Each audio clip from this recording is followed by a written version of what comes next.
Hello, hello, hello, everyone. Good afternoon. It's noon on Friday, and you know what that means. It's time for Focus on It Friday. Come on in, come on in, come on in, and bring a friend. Make sure you share the video and share the love. Make sure that all your friends know are here for Focus on It Friday. And I am back in studio. Yay. And so that means that I will be able to um, respond to everybody's. Hopefully, I'll be able to hear everybody's comment.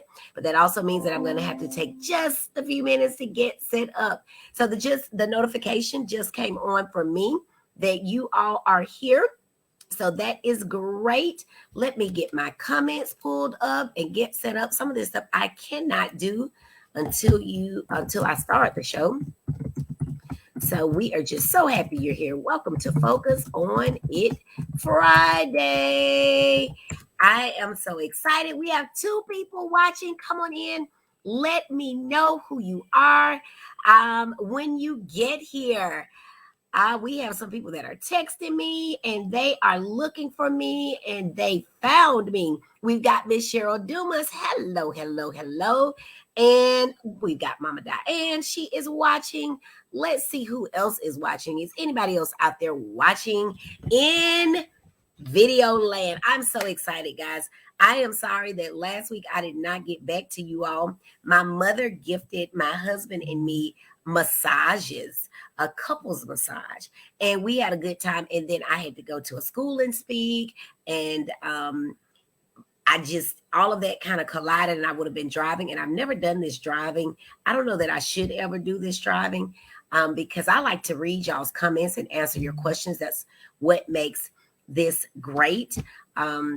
And so I figured that wasn't safe, and then I missed it. And then at 4 o'clock, I was driving again, and then it was 4:30, and I thought, oh my goodness, these people are gonna kill me. But I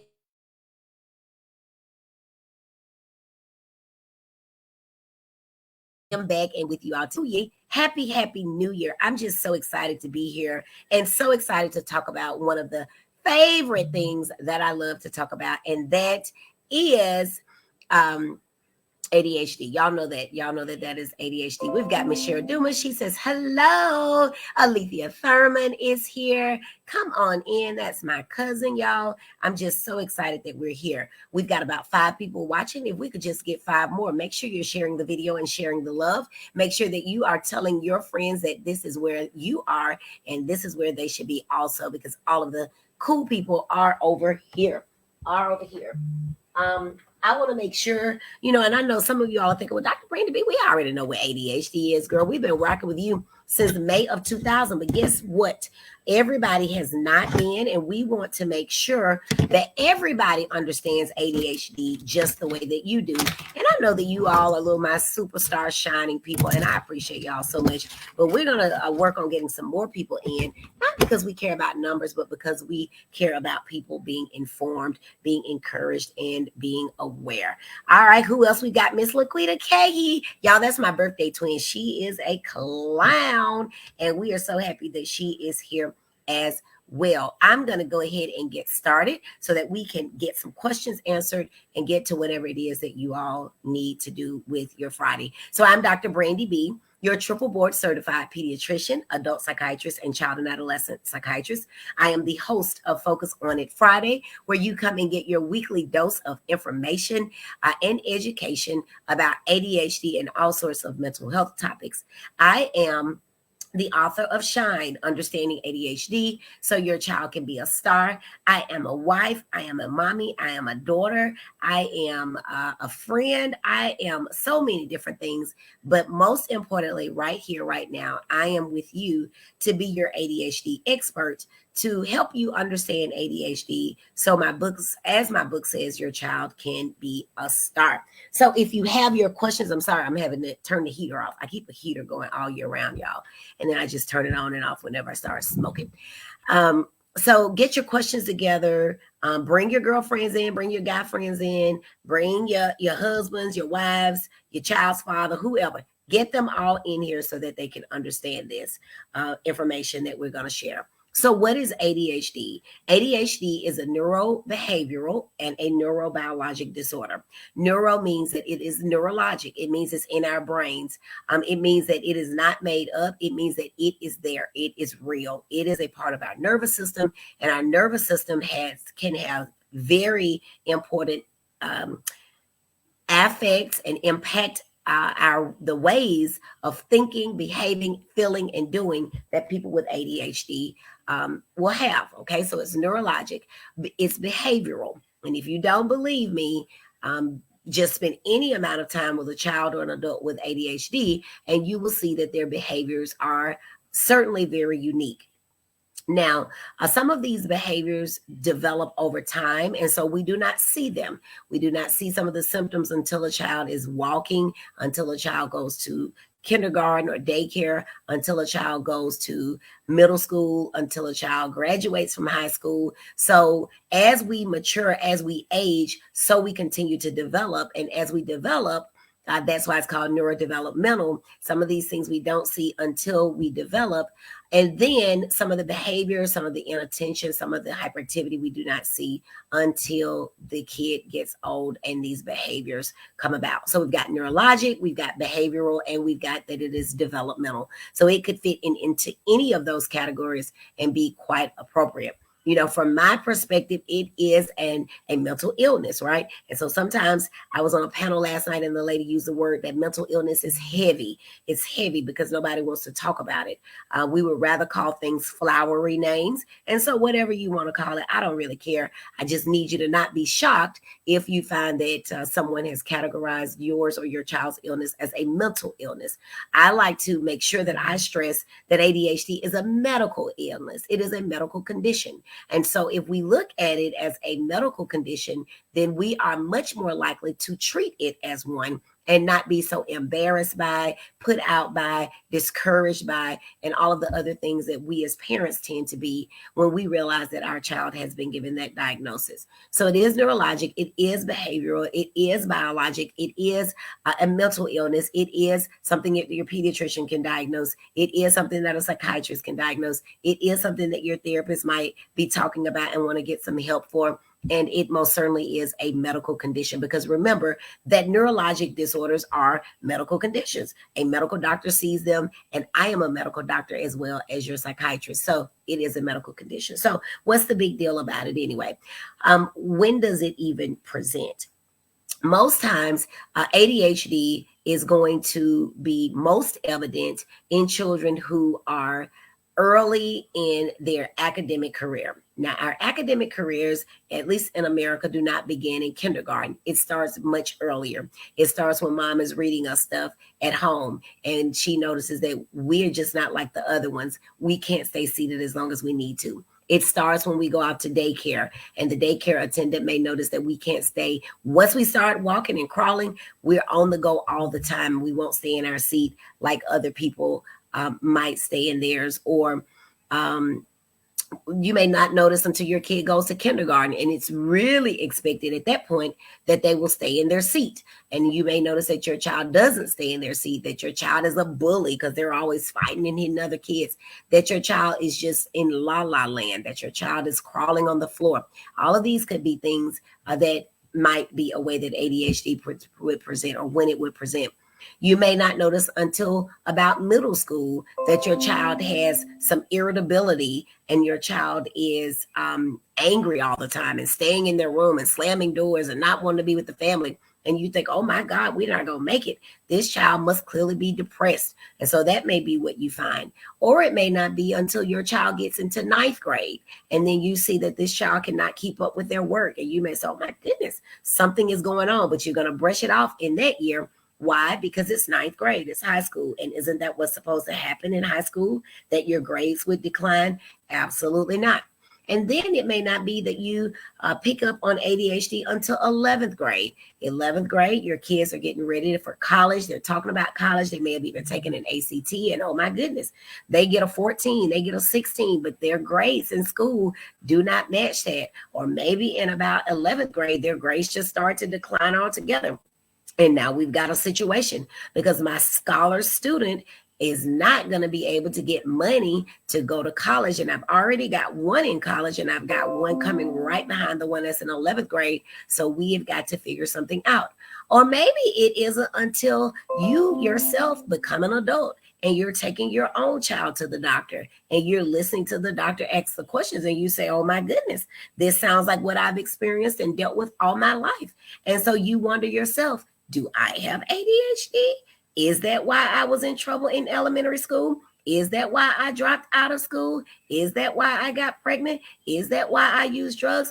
And all of these things can be things that are for the first time ever, a 30-year-old, 40-year-old, 60-year-old person is finally realizing that it may be that they have ADHD. So what I want you to take away is that ADHD can present and be noticed at any age. The symptoms typically have always been there, but it takes someone with an astute and trained and keen eye to be able to notice them.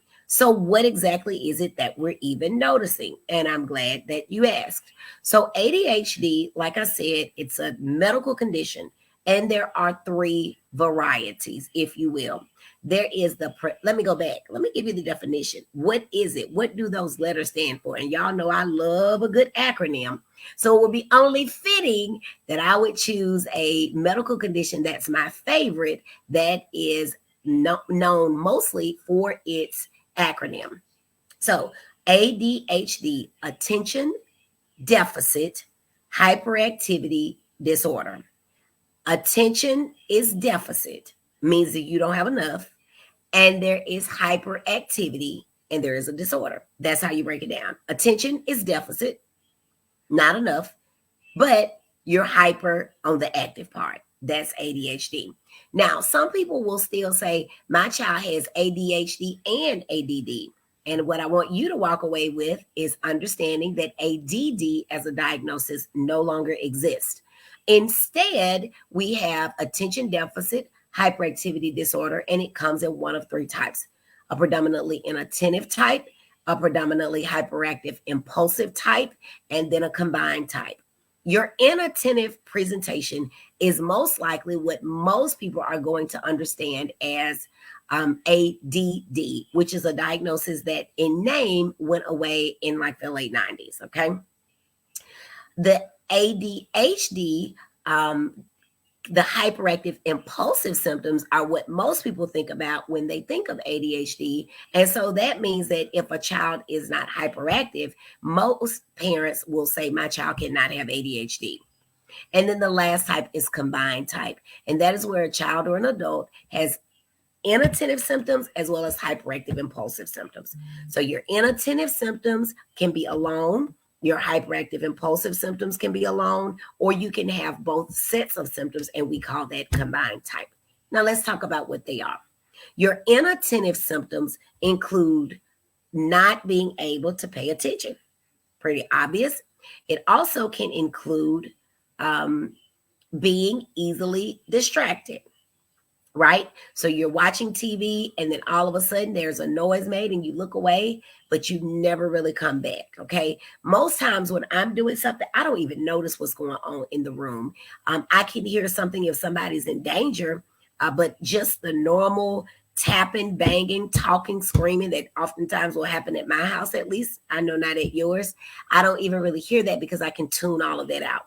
A person with ADHD, though, is easily distracted. The slightest sound can get them off task, and then they are doing something else before you know it. So they are easily distracted. They lose things, right? So in addition to losing focus, they lose their things.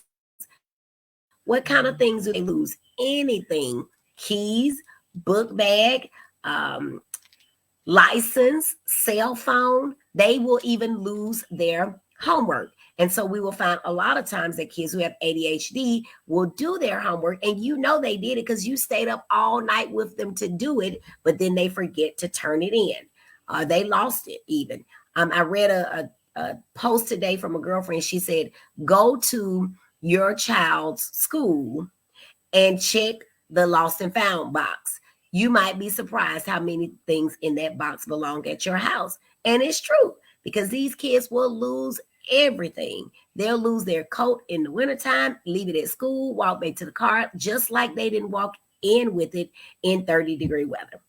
So what else are they going to do? I mentioned forgetfulness. These kids are often forgetful. And so they forgot where they put stuff. They forgot to do what you told them. So many times parents will say, he didn't forget, he just didn't do it. No, they really forgot. They were on their way to do whatever it is that you wanted them to do. They got distracted. They sat down and started doing their favorite thing, and they completely forgot that you had given them instructions. So forgetfulness is very, very, very common. I see Miss Sadie Gresham is here. Hello, hello, hello. And Jeremy Sherry Brown is watching. Thank you as well. All right. Are you all still with me? Y'all still with me? So we've got that they cannot sustain attention. They're easily distracted. They lose things. They are forgetful. Okay. What else are the inattentive symptoms? Procrastinating. What do I mean when I say procrastinating? 5 more minutes, mom, 5 more minutes. And that procrastination oftentimes will come out as them looking lazy. So a lot of times parents will come to me and say, this kid is just lazy. This kid is so lazy. They don't want to do anything. They just lay on the couch. But procrastination is a really big deal. And sometimes what we can find is that the kids have figured out that if they do something, they may get it wrong anyway. So if I'm not going to be in any hurry to go and do something that I know I'm still going to get in trouble for because I didn't do it right. So instead, I'll just veg out on this sofa. I'll just lay across the bed. I'll just continue to watch my video game or my phone or whatever. Because that way, I mean, this is low stress level right here doing these things. And so that is what happens. So we've got not paying attention, being easily distracted, procrastinating. Then these kids will rush. I mean, they will rush. And when you're rushing, you make careless mistakes. What does that look like? When you tell them clean up your room, they just go in there and sweep everything under the bed. The same wrappers that you wanted them to get rid of, they've now swept under the bed. All right, what else does the rushing look like? It looks like on a test. You're going back over the test with them and you notice that they put 5 when the question was 2 + 2. Now, this is a kid who absolutely knows how to do math, but you notice that they put 5 for 2 + 2. They were rushing and they make careless mistakes. And kids always say to me, no, I don't do that. So I just simply ask them this question. Do you ever look at a test and say, oh man, I knew that wasn't the answer. Why'd I put that? You made a careless mistake 9 times out of 10. All right. So being easily distracted, procrastinating, rushing, making careless mistakes. Now, another is that they do not listen and do not respond when they are addressed. How does that look? You could be calling their name, Susie, Susie, Susie. And until you scream, Susie, get over here, answer me, they may not respond. And what they'll turn around and say is, why did you scream my name like that? And you're like, because you did not answer when I called it the first 4 times. They had absolutely no clue that you were responding or trying to talk to them. And why? Because 9 times out of 10, they were doing something that really fascinated them and grabbed their attention such that when it came time to shift attention, they couldn't do so very easily. Now, I want to throw this in right here. A lot of times, especially first time people who are coming in who don't know much about ADHD, they'll say, well, doctor, I don't think he has it because he can focus on that video game for 3 days straight without ever stopping to use the restroom or eat. And I want you to understand right now that fascination and concentration are very different things. So what can keep you fascinated is not necessarily what can keep you focused. So video games, for example, are all about the ping, pong, pow, wow. Things are making loud noises. Things are moving. There's a lot going on. And so it's very easy for your attention to be sustained, okay? Attention to be sustained, but not your focus. So concentration and fascination are very different things, okay? Now, I see we have Miss Shelley Studdard. Hello, Miss Shelley Studdard. She says, what is the best way to handle the anxiety that comes with that comes with ADHD? He wants to please so bad it kills him not to have it perfect. Oh my goodness, that is a very, very, very good question. And I was on a forum last night And I just recycle some stuff that I tend to do from time to time about anxiety and performance. One of the things that we in some of these are geared towards adolescents and even college students, older students, but your child, I don't know how young he is, but it sounds like he may be pretty young. But what I want you to reassure him is that as long as he's doing his best, you're pleased with that. That's all I want from my kids. And that's all that they can really do. If I tell you I'm doing my best, I have no more left in me. I have given you all that I have to give. And so the first thing is to make sure that he knows that he doesn't need to please you with some extravagant all A report card, because all A's is really hard to achieve. What you want is his best. Help him set some realistic goals. Now say, now son, if you insist on getting all 100s, this is what we need to do. You're going to have to study X number of hours. You may have to stay up later. You may want to consider giving up that sport. And if that is something that he or she is not interested in doing, then we need to readjust our goals. But we need to always let our children know that we are pleased with them when they do their best. And so if we ask them, did you do your best? And they say no, I really don't care what grade it is, because I'm not pleased with that. I want you to do your best. I don't want you to make all A's. Does that help? I hope that helps somebody and frees them and their child from being so hard on themselves. We need to remind our kids when we're talking about anxiety to seize every opportunity. There will be opportunities to get tutored. There will be opportunities to get some special education. There will be opportunities to be in honors classes and all sorts of other things. And if our children are not seizing these moments, then they may not be able to seize the grades that they think they deserve. ACT prep is pretty popular right now. If your child is 7th, 8th, or higher grades, then we need to be talking about ACT prep and how to go about getting that. We need to seize those opportunities. So for reducing stress for students, we're going to set realistic goals. We want to seize every opportunity. We want to say no. Encourage them to say no. And that is to pressure that they feel we've put on them. That we want to encourage them to say no for pressures that they may put on themselves. We may encourage them to say no when they know they need to be studying, but there's a big family event going on. I make it to all the family events now, but between college, med school, and residency, when I was not living in state, I missed stuff. But that was the sacrifice I had to make in order to get to where I am now, such that I can freely enjoy all the family outings, celebrations, and whatever else, because I have put on in the work on the front end. We want them to be ready to switch or pivot. Now, this is very important because sometimes our kids are holding on to things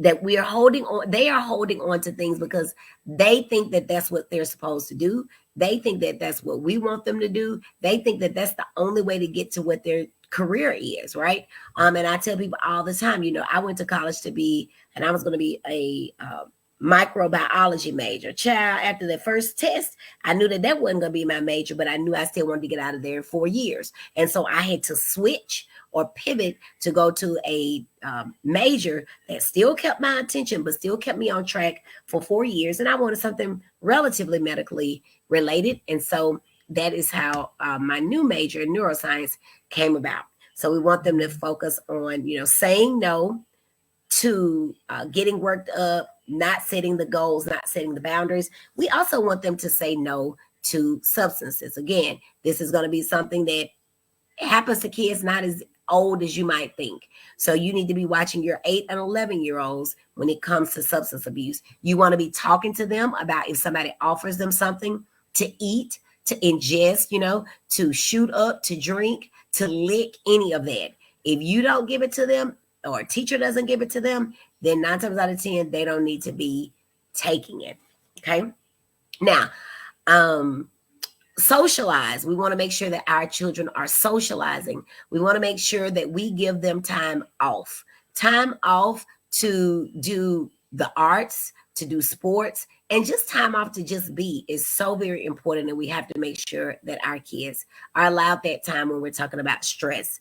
And then, the 6th S in reducing stress for the student is going to be to state your affirmations. You all know I am big on those. So those, I am a good student. I am an honor roll student. I will be a whatever they want to be, right? All of those are going to be important. And then the last thing is going to be to celebrate with them and to salute their success. And so maybe it may be that they're well on their way, and say it's the beginning of the 6 or the 9 weeks and they're making D's like dog. Okay. And then you've told them, all right, if you get all B's on your report card, I'm going to give you X, Y, and Z. And when it comes 2 weeks in and they're making all C's, they were making D's before and now they're making all C's. Now what you want to do is celebrate that moment right there. You don't have to wait until the end of that grading period to celebrate. You want to celebrate them right there. All right. So hopefully that was very helpful. The 7 S's to reducing stress in the student. Number 1, to set realistic goals. And set the expectations about what you expect from them. And what you should be expecting from them, and what I hope you're expecting from them, is their best and not a certain letter grade. You want them to seize every opportunity. You want them to say things. Say no to drugs and other things that can be harmful. That could be people as well. You want them to switch when things are not working out as they thought that they would. You want them to socialize. So eat, drink, and be merry. You want them to state their affirmations and their positive statements. And then you want them to salute success. So hopefully that was very helpful. Miss Shelley says, thank you. Yes, that helps. And my aunt, Miss Eva, says, hello, my beautiful niece. Hello, my beautiful auntie. Thank you so very much for joining. So hopefully that was very helpful. Those were all the inattentive symptoms. Now we're going to go over very quickly to the hyperactive impulsive symptoms. So your hyperactive impulsive symptoms include being talkative, being loud, blurting, interrupting, not staying in one seat when expected to be seated, fidgeting, not completing tasks, having several things started all at once. Okay, so these are your hyperactive impulsive symptoms. Anybody ever been around a child with ADHD? Just type yes if you have. If you've ever been around a child with ADHD, have you ever been around a child with ADHD? Let's see who's listening. It also gives me a chance to get some water. Who has ever been around a child with ADHD? Have you ever been around a child with ADHD? All right, Miss Sadie says yes. Miss Julie, Auntie Julie says yes. Cortese, Garrett, hello. She says yes. Redding says yes. All right. So, tell me the child that you've seen. Alethea says yes with 2 S's in all caps. Tell me what you notice.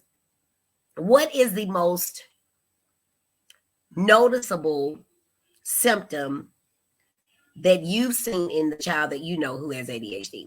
What is it that you notice about them? Just type it the best you can, misspell it or whatever. Just say, what is it that you notice most about that child? Hello. My auntie's got several S's on her yes. What is it that you notice more? Is it them talking loudly? Is it them blurting out? What is it that you've noticed? Before we even get to the stuff, and I do it, I know that you all know what it looks like. So tell me what you've noticed. Tell me what it is that you've noticed about those children who have ADHD. What made you say, oh my goodness, something is unique about this little kid right here? What have you noticed? Mama says good information is always one thing about Mama. She is going to pump her baby up. Auntie Julie said they were turning flips and walking constantly. I still have a parent. His child is a teenager, late teenager. And that man wants me to make that baby stop walking. Well, his son has some other stuff going on. And I just cannot get him to understand that his son paces. He paces all the time. So yes, turning flips, walking constantly, absolutely. Miss Sadie Gresham says not able to sit still. Yes. So even when there's seated, they can't sit still. They're fidgety. They're turning around. They in a chair. They turn all the way around. Absolutely. Miss Ronnie and Beth Rudy says talkative and can't sit still. Absolutely. Talk. Your ear fall off. They'll pick it up, glue it back on, and keep talking some more. Yes. My auntie Eva says the child could not sit still. She also hits her parents. Whoa, we might be getting off into some mess right there in Philadelphia. But absolutely, it is important to note though that hitting can be a part of impulsivity. That is why it's important to get it treated, because these kids will be labeled as bullies. They'll be labeled as bullies. And then when you ask them, why did you hit Michael? Do you not like him? And they'll say, Michael is my best friend. Of course I like Michael. And then you come to figure out this child is impulsive, and something came from their brain to their arm to their hand. And before you knew it, pow, they had slapped Michael. But Michael's their best friend. And I'm like, why did you hit him? I don't know. I forgot. Okay. Very good.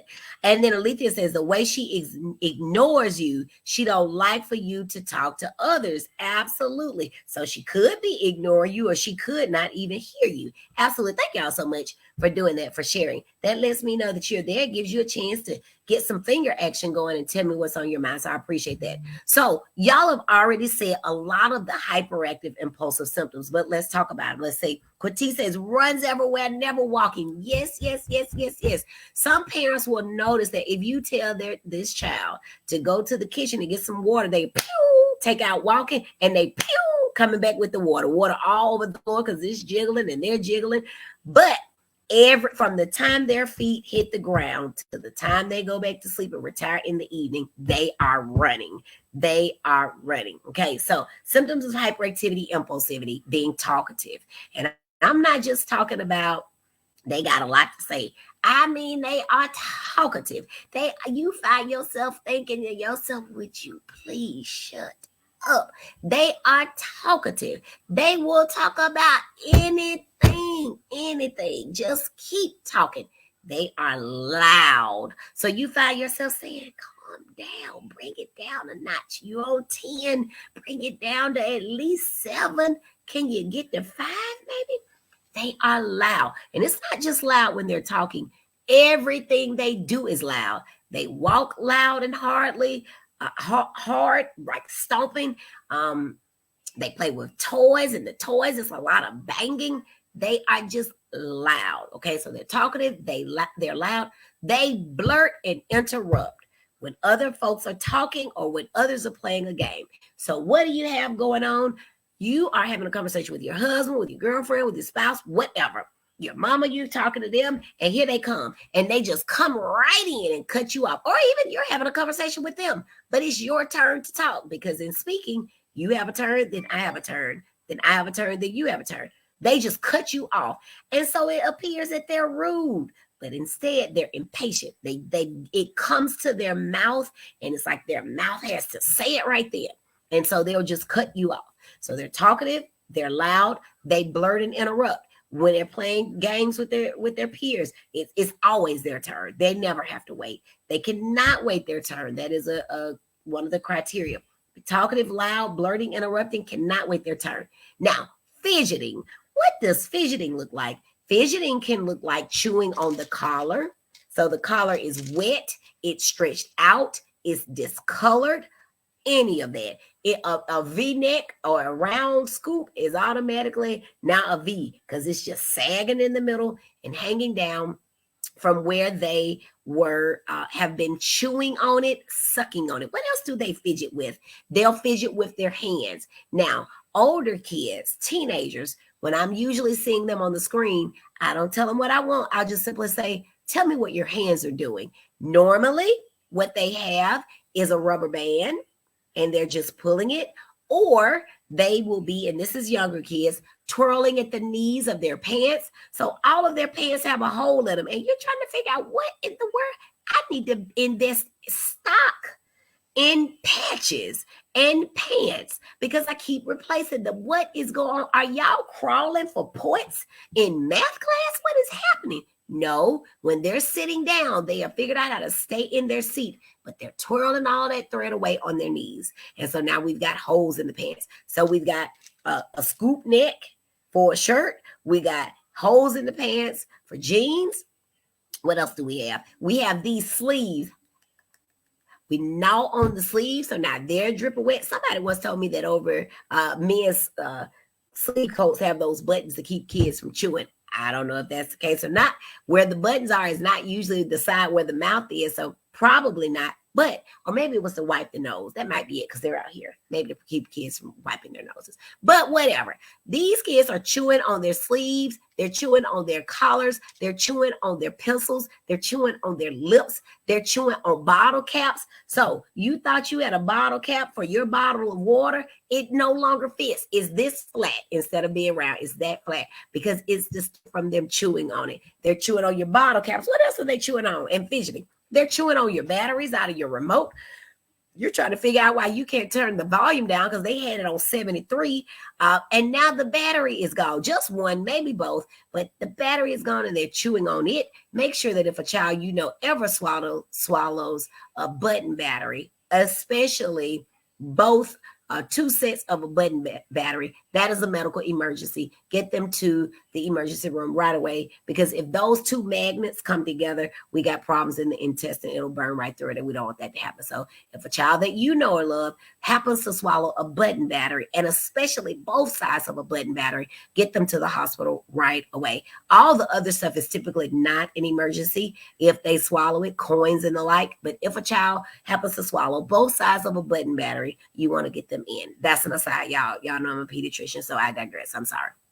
So they're chewing on stuff, y'all. They're chewing on, and people, they usually don't chew on button batteries. It's usually those round AA and AAA batteries. The AA is most commonly because that's what's most of our TV remotes and things of that nature. So they're chewing on things, guys. I want you to know that they're chewing on things and they're twirling the knees of their pants. What else are they doing? They're talking, they're loud, they're blurting, they're interrupting, they are fidgeting. The other thing, somebody mentioned it, they cannot stay seated. They cannot stay seated. So you're trying to watch a family movie, 30 minutes, 20 minutes, 5 minutes into it, they get up to go blow their nose, but their nose is not running. They get up in the classroom, the teacher says this child sharpens the pencil 22 times a day, but they've got a mechanical pencil. Where are you going? What are you doing? When somebody go to the bathroom with you, nothing is happening. You go to the bathroom, you get lost, you get distracted, you come back 20 minutes later, class is almost over. You missed the pop quiz. Now we got a problem, okay? So this is how this happens, y'all. This is how it looks in real life. This is how it looks in real life. So they're fidgeting, they can't stay seated. And the can't stay seated happens at home and at school. At school, it's not out of their desk to sharpen pencils, to get tissue, to give somebody something, to say something, or they may just stand up and sit down. Any of that, okay? They may roll around on the floor, crawl on the floor, any of that. But at home, you might notice that this kid gets up from the table 12 times to just go do who knows what, get some salt. They don't even like salt. Get a napkin, but they got a napkin in their lap. They just get up and then they come back. And then they get up and then they come back. You're trying to watch a family movie. They get up and they come back. They get up, they come back. They readjust in the chair. They turn around in the chair. On the bottom, they flip on the ground. Who knows? We know it's just entertaining. It's just a whole lot of entertainment going on in one little bitty body. What else don't they do? They usually don't complete tasks. Well, if you can imagine, if your task is to eat dinner, but you've gotten up 12 times since dinner started, and you're at a restaurant or whatever, these people are like, we got to get out of here. We want this table for someone else. That means that you don't get to finish the task. And so in school, because they are not focusing, they heard a bird chirp, they look out the window, they're chewing on this, they doodle, guys. Doodle goes with the fidgeting. So they've got these elaborate pictures up in the right upper corner, if they're right-handed, okay? They've got these elaborate drawings, and oh my goodness, it's so beautiful. But you weren't in art class when you did this. You were in math class. So now, while you're making these extensive, beautiful drawings, you missed everything that the teacher said. Now she gives you a pop quiz. You don't know any answers, right? Now it's time to go homework and do your homework. And remember, homework should be, and most times, is a repeat of what happened in the classroom. If you didn't get the peat, you can't get the repeat, okay? So that's how ADHD looks. What else does ADHD do? Talkative, loud, blurting, interrupting, can't stay seated, fidgeting, don't complete things, always shifting activities, always. So this is the kid that has 12 toys out plus on the floor, plus 46 on the sofa, and they swear, I'm playing with that, don't move it, I'm playing with that. You can't be, because you're on the sofa, this is on the floor. You cannot be playing with both of them. That's what ADHD looks like. That's what ADHD looks like. Miss Nikki Klein says, Happy New Year. Happy New Year. Now, does all that stuff that I just described, does that sound like the same kid? Think about the same kid. The kid that you said was turning flips, walking constantly, not able to sit still, talking, can't sit still, hitting the kid, could not sit still, waving, ignoring you, running everywhere. Does that sound like the same kid? All that other stuff too? Does all that sound like the same kid? Yeah, might be the same kid. Might be the same kid. And in addition, kid is not focusing. Kid is not focusing. All right. So why in the world do we even care? Why in the world do we even care? Are y'all enjoying this? Are y'all enjoying this? Is this exciting? It's so exciting to me. So exciting to me. All right. Auntie Eva says yes, yes, yes, yes, yes. It is so exciting. So super exciting. She's giving claps. Yay, Auntie Julia. Yay. I'm so happy y'all are here. I'm so happy y'all are here. I'm going to go through now why it is so important that we treat it. So now we want to talk about why it is such a big deal. Why it is such a big deal. Give me just a second here. Why it's such a big deal? Because the ADHD is a big deal. It's a huge deal. And a lot of people say it's not that big of a deal. It's just ADHD. And I just like shake and quiver in myself to myself because I'm like, oh my God, it's such a big deal. It is such a big deal. So I'm pulling up something that's going to help you get through why it is such a big deal. And so if we look about it, if we think about it, and y'all getting a whole lot today, but it is succinct. Let me see here. All right. Such a big deal, such a big deal. So how's it treated? Let's come back to that. But, well, let's talk about it. It's treated behaviorally. So getting the kids in therapy, getting yourself in therapy so you know how to deal with it. One of the best things that a parent, especially one with ADHD, can do is to treat their own ADHD, because that means that you are likely to be able to not blow your lid and lose your cool when you're dealing with these kids. Because you can imagine a kid that's chewing on stuff, flipping on stuff, can't stay seated, biting stuff, hitting people, knocking stuff off tables. That's a lot, right? You might end up losing your cool. So we got to make sure that you are in the best mental health state that you can be. There are some dietary things that you can do. Again, low, parents have different views on the effectiveness of some of the dietary treatments, but I will tell you that they're all pretty much safe. There are a few that are far out that I have not been asked about in some time, but all of them I will say are safe. Many of them are just not effective. Okay. I will just tell you right now that red dye and sugar, right? Some parents will swear that it impacts their kid. And so if it impacts your kid and that's something you choose to adopt in your family, go for it. But as far as research says that there is no cause and effect between sugar and ADHD. Okay. Sugar will keep you from being obese if you don't have it, and it'll keep your teeth from getting dental caries. But other than that, it's not going to do much for your ADHD. There are some supplements that may help. And then, of course, there is medication. But why do we even care? Why do we even care? So socially, ADHD can impact a person, because you can imagine that if you've got a kid that's always rolling around on the floor, not staying seated, blurting and interrupting, nobody's going to want to be around that kid. Nobody's going to want to be around that kid. They're going to have trouble with interacting with people. So that could be how it could impact them socially, emotionally. Oh my God. Kids with ADHD are so irritable. These kids can be so irritable. The mood dysregulation is absolutely out of this world. It's absolutely out of this world. Sometimes it's just because these kids are frustrated with themselves. They are always in trouble. They're not getting the grades that they know they should be getting. People are starting to call them names. Parents are getting frustrated and maybe call them a name. And eventually they just may say, maybe I am that thing. Especially if a child has oppositional defiant disorder associated with it, you can find that they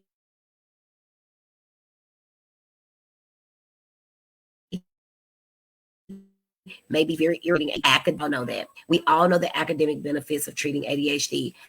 Like I said, watch out for, I didn't say in this one, but like I always say, watch out for those odd numbered years, those odd number grades, 3, 5, 7, 9, and 11. You got to watch out for those. The new material is introduced in the curriculum, and so your child may not be catching on because they didn't catch the review the year before. Now they're trying to catch up, and it's picking up, and it's speeding up, and the volume is increasing, and it's too much. They will fail those odd number grades, if not any particular grade. So just watch out for that.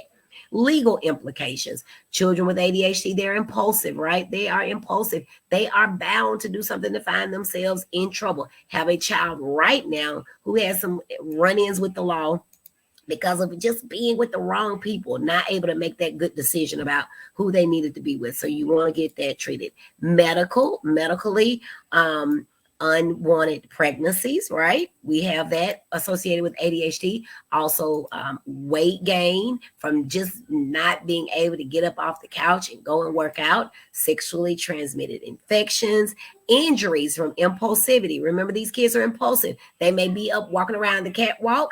They may go swimming and forget they don't know how to swim, jump out into a lake. Now everybody comes home except your child, because the audacity of a teenage years just makes you think that you're invincible. So you don't need a life jacket on a boat, even though you don't know how to swim in the middle of the lake. And so there you are. Everybody's sad about your kids not returning, but they're at home with their own kids. So medically, these are all very concerning topics. Substance abuse is another one. Please do not be dismayed. Treating ADHD does not cause substance abuse, but not treating ADHD can surely lead to it. So that is something you want to watch out for.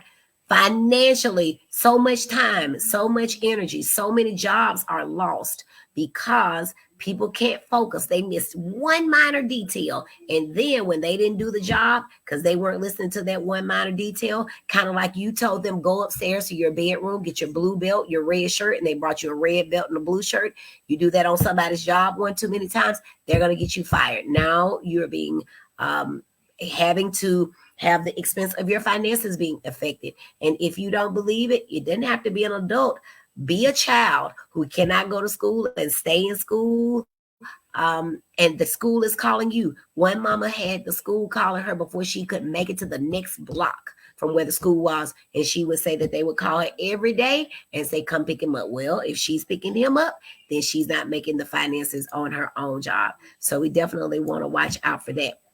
Now, athletics. Kids who have ADHD, they can't pay attention as well in their athletics, right? So their basketball hoop, you say both of them around, they're standing up in the air on either end. But if you put a ball in my hoop, that's my point, right? So that is a problem. Or if on the football field, your coach told you we're going to, on the snap, we're going to go hut left, and you went hut one right. Now we got a situation because you got tackled and sacked and we lost the ball and we were at the brim of about to win. And you did that because you weren't listening. So your athletics can be affected. What else can be affected? Family interactions. I tell you, one of the very first encounters I had with ADHD was a family who came in when the mom and the dad did not agree that anything was wrong with this small young child. This small young child tore up my office, rearranged it, took the books off the shelf. I said, oh my goodness, I don't know what's going on, but I'm pretty sure that all kids do not behave in this fashion. Once we said that the child had ADHD, the dad left out, slammed the door such that the wall shook. The mom was quivering in tears. And it was just a bad situation. There are certainly families where the mom and the dad, or the mom and the mom, or the dad and the dad, or whoever makes up the family and the adults in it, they agree. But the child is having symptoms that are so significant that no one will keep that child for them to have a moment of silence alone. So it can definitely impact family interactions, family dynamics, and do not forget the children who are neurotypical and do not have any challenges, medical or otherwise, who may sometimes feel like they're getting looked over because that other child is always getting the attention. All right. And then lastly, ADHD can impact your life. What do I mean by that? The quality of life, right? So there's living and there's being alive. Being alive is that state to me of just breathing. is what we all do when we wake up. Oh, I'm still alive.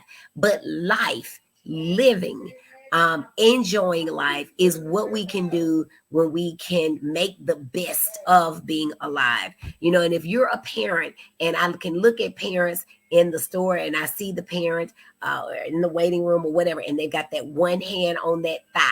They've got that one hand of theirs on their child's thigh. I said, that is a mama who is reassuring her kid, you can stay still. And she's reassuring herself, I don't want to be in a situation where I'm having to run after this kid, right? That's a real soft ADHD sign, the hand to thigh sign, okay? Or on the picture, you might see some of my pictures where I've had to put that hand on the shoulder, right? That hand on the shoulder is the embrace of love. It's also the embrace of, or don't take off running while we standing here with this photographer, okay? So all of these are things that can impact life. And parents do not even understand the ways that their lives are being impacted by ADHD until they get some treatment, get some therapy, change food, whatever they need to do. And then they can see, oh, wow, other people are not doing it this way. It is not this difficult to get dressed in the morning. It is not this difficult for a child to complete a meal in 15 minutes.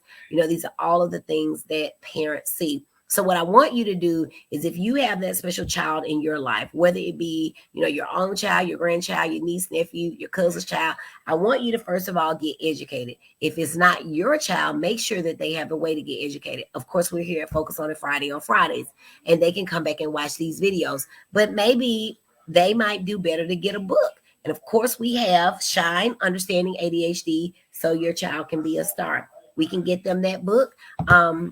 And then they can get hooked up. They can read at their own leisure, at their own pleasure, so that they can have the knowledge.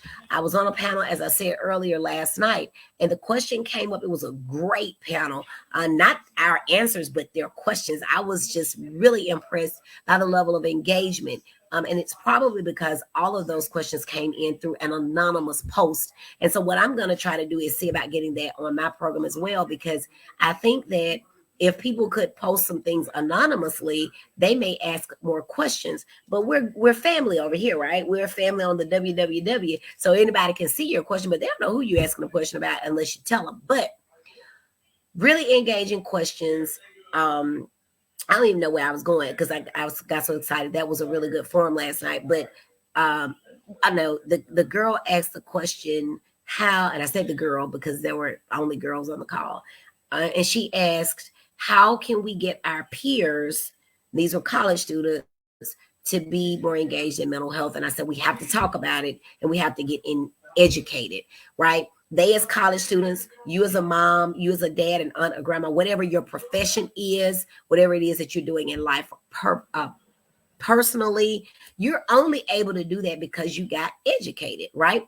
I never imagined I'd be a psychiatrist, but here I am. And I think I'm a pretty darn good one, right? I never imagined, ask me before 10th grade, I thought I'd be a teacher, a biology teacher. Here I am doing this.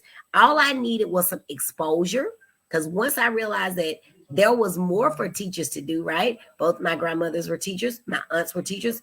I still want to teach. And in fact, I'm teaching you. But professionally, when I was exposed to the world of medicine, and then professionally, when my pediatrician said do something else, I started opening my eyes to what all is out there. And one of the things that we've got to do is make sure we're opening our eyes, that we're getting educated, because we cannot treat in our kids and in ourselves what we don't know about. So we've got to read, we've got to explore, we've got to talk to other people. We've got to make sure we form our groups. We've got to make sure we get our support groups, so that people know that they are not alone. So many people are ashamed. So many people are living in stigma, living unhealthy because of stigma, not living life to the fullest because they do not know. And so now that you know, you need to be able to, at your convenience and your leisure and your comfort level, share with others so that they can know too. That is how we all get better. And I don't know about you all, but I've just got to say, when I watch the news, I know that there are some things happening, that some mental illness is present in it. I can't say that for all situations, but I can tell you, as I always say, 100% of us need some therapy. And pretty much most of us have some things going on either in our lives or someone who is 1 degree of separation away from us that is a primary relative that have something going on with theirs. So if you need some direction, let's go about doing it so that we can make this year a great one. All right, that is all that I have. Do you all have any more questions or comments for today? It was a great show. I thank you all for listening. I thank you all for participating. I'm going to thank you in advance for going ahead and sharing it. Please share, guys. Please, please, please, please, please share the videos. That is how people know that we're here and more people can get education and more lives can be saved. Because believe me, there is a difference between living and being alive, and the difference can mean that a life is lost, and we do not want that. A life is lost. We do not want that. Southern Soul, my fraternity brother, Q over there. Thank you for watching. He says awesomeness. Thank you, thank you, thank you. Mama says very good information. I appreciate you all so much for being here. I'm getting ready for one of my girlfriends, Dr. Cree, reached out to me and she said, hey, what's the date for Mommy's Time Out? And I said, girl, oh Lord. So we got to do Mommy's Time Out. We've got to do a lot of stuff. I got to get some help, y'all. I've got to get some help. So if you've been reaching out to me, trying to figure out how you can get in with Dr. Brandy B, hang tight. Help is coming. Help is coming. I am so glad to be getting some help. Miss Sadie Auntie Gresham says, thank you, Dr. Brandy. Great information. Thank you all for listening. If there's something you really want to hear about, go ahead and just send me a message and let me know. I really want to do what it is that you all need to hear. And no matter how much I talk about what is ADHD, we always get somebody who says, hey, I didn't know that. So that is good. All right, guys, I'm going to get out of here. You all have a beautiful Friday, a beautiful weekend. Make sure you tell your family members that you love them. Make sure you smile at somebody. That may be the only smile that they get that day, and it may be the one smile that saves their life. So I love you all. You are the best part of Dr. Brandy B. And until next time, I am Dr. Brandy B., your triple board certified pediatrician, adult psychiatrist, and child and adolescent psychiatrist. And through my Facebook live stream, Focus on It Friday, I help parents get the education that they need so that their children can be educated, ready, empathetic, and about the business of taking on life by the horns. If you need me for anything, please reach out. If you are my patient, please do not reach out on Facebook. Call the clinic where you are seen so that one of my lovely secretaries or nurses can get you taken care of. I love you all. Have a good weekend, and I'll see you next week. Bye.